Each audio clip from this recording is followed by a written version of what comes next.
So here we are now with the top 10 horror films of the year 2012.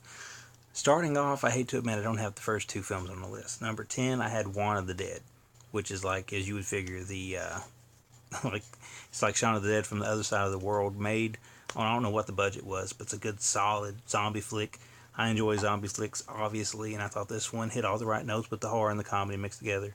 So that'd be Shaun of the Dead, which I don't have, but I do plan on getting. Another one I don't have, and I plan on getting, would be number 9, which is Detention, which was something I didn't have a whole lot of high hopes for at the time when it was released, which is why I didn't pick it up. But eventually I saw a copy of it somehow and really dug it. So that's Detention for number 9. So if you haven't seen either of those, pick those up, search for them. They're good stuff.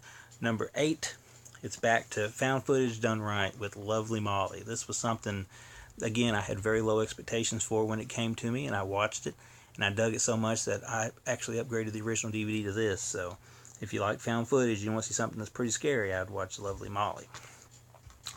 Number 7, we have The Bay, another found footage style film, which is done a little bit different than most found footage ones. It's about parasites that kind of get into your mouth and take over your body. You've probably heard of them if you've been around the internet for a few years. This copy isn't open, but I have seen it, I assure you, and I enjoy it greatly. Wish it had a Blu-ray over here. For some reason, I don't think they released one over here.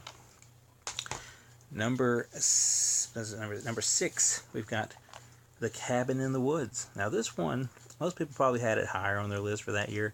I dug it. I didn't dig it probably as much as other people did, but I really did like it. I liked it probably more the second time I watched it than the first time. Very clever stuff. People trapped in a cabin, twists, turns, all kinds of weird stuff happens. Didn't really care for the CGI in it, but outside that, I really dug everything else. That's Cabin in the Woods.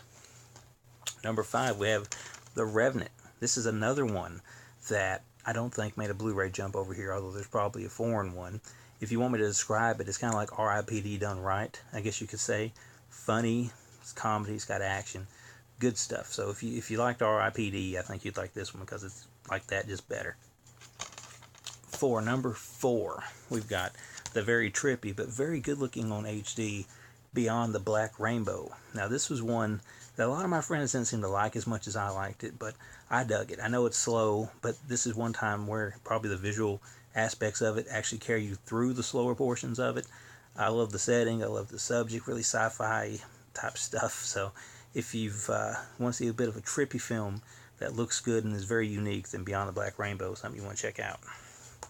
Number 3 is another one I don't have, and I'm shocked I don't have this one, but it'd be Rec 3. A lot of people didn't like Rec 3. I liked Rec 3. I know it was a step away from the found footage stuff for the most part of the film. It followed two very great movies with Rec and Rec 1. I thought I had Rec 3 because I know I got Rec 1, Rec 2, and Rec 4, but I don't have 3, so I definitely need to get that one. It's got shades of Evil Dead 2 in a way. It's very bloody. It takes place at a wedding. Everything gets messed up at it. It's great stuff. So if you like the rest of them, you'll like that one. If you hear people say it ain't no good, check it out for yourself because I loved it. That'd be Rec 3 again. Number 2, it's Excision. This is one that punches you in the gut during the final act. It's not all heavy stuff. There's some lighthearted stuff. It's just some weird characters in it.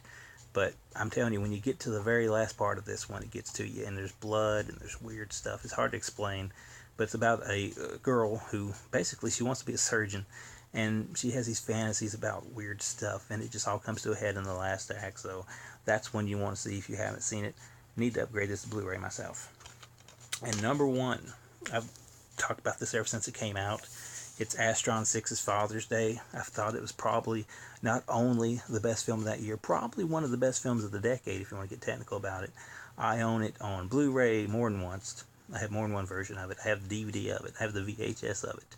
I even have the bootleg version of it that Troma was selling. I have all that stuff. So that's how big of a fan of Father's Day I am. I have pretty much all the releases of it besides like the 84 Entertainment one. I still need to pick that up.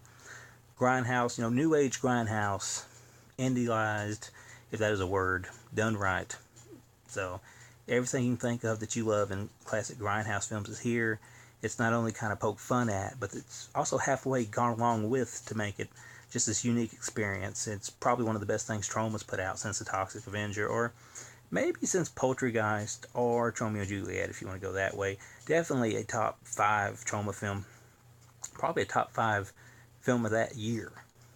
or excuse me, of that decade. I mean, it's number one of that year, probably top 5 of the decade. So that's Astron 6's Father's Day. If you can get this version right here, I recommend it. It's got a lot of cool stuff in it. But all in all, that was our list for 2012, and I'll catch you again with 2011. Until then, like, subscribe, share it, leave comments below if you have any recommendations, or maybe if you don't agree with some of these. I'd like to hear all your opinions. So